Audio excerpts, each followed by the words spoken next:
One of this year's most highly anticipated sci-fi movies is Gareth Edwards' The Creator. It released here on Thursday and I managed to see it last night. Here is my review. This movie is visually stunning, right? I have to say they did a phenomenal job with the set design and character design. Basically, to give you a summary of what this is all about, it is set in 2065 to 2070.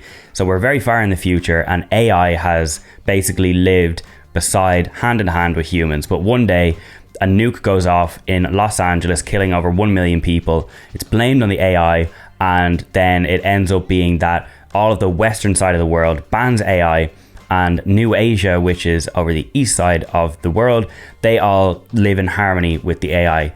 They live side by side with them. They don't think that they were in the wrong for what they did. So basically the Western world are at war with Asia because they don't want AI to exist anywhere. So that is the premise of the story. We meet our main character played by John David Washington. I think he was very good and I think he delivered a really great performance here. The character designs that are for these characters, these AI, these robots, these humans fused with AI, it's really cool. And I have to say, it's one of the standouts of this movie. And equally such is the world that they depict in this.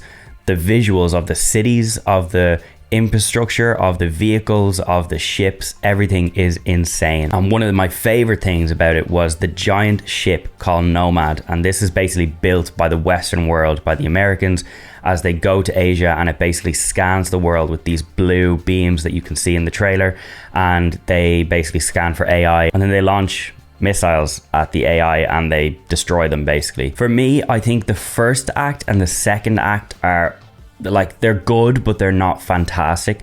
But what really sold this movie for me was the last act.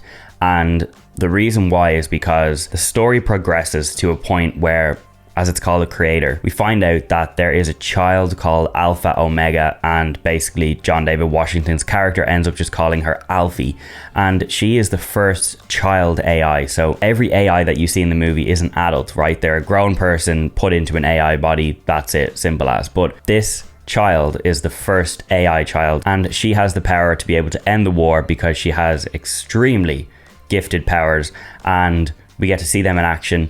And especially in the third act, the relationship that she develops with John David Washington's character is just really, really emotional. And a lot of crying was done, and a lot of tears, and a lot of sadness. But also, it's very impactful, and it's very well told. And I think if the entire movie was just as good as that third act, this would genuinely be an absolute masterpiece.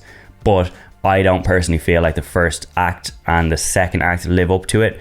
There was some points that felt very rushed. There was a lot of exposition. It was a little bit clunky at parts, and there was things that I wanted answered. Like, we never really get to see or understand how the AI managed to nuke Los Angeles and kill 1 million people. It's just said that, you know, it was a coding error and that it was a human error, but we don't actually get to see what happened that day to be able to decide what we want to ourselves. So that is kind of sort of things that when you're making a big world like this in a brand new universe with, you know, multiple cities and multiple species, and you're trying to build it all out, there is some bits that are probably going to be left on the writing room floor, and I think that might have been one of them. One thing that I have to say though is that Hans Zimmer made this score, and I'm a big fan of him, but this, I don't think it's his best work, to be honest. I genuinely was listening out as much as I could for his score in the first and second act. I don't think I heard his score until the third act, and if I did, if it was in the first two acts, it was very somber. Like, there was no big, like, iconic, memorable Hans Zimmer score moments in this, and that was a big letdown for me. Like, he is so iconic to the point that you know all of his songs as soon as they come on. This, I can't even remember what it sounded like, and I love coming out of a movie and being like, oh, that was badass, and it's stuck in your head. Like, you can think of Interstellar, and as soon as someone says Interstellar to me, I'm already humming the song in my head.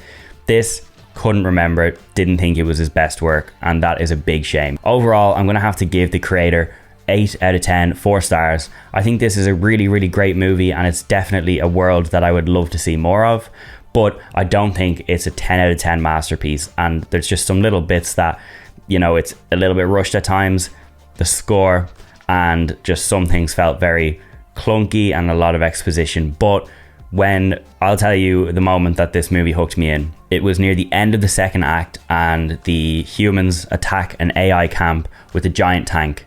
When it got to that, I was sold. The rest of it, I was like, I don't know how I feel about this, but that is what cemented this movie for me. So The Creator, I really do recommend it. Go and see it this weekend if you have nothing else to see. I seen it in IMAX and I highly recommend that you see it in that format because the sound design was popping off. It was nuts.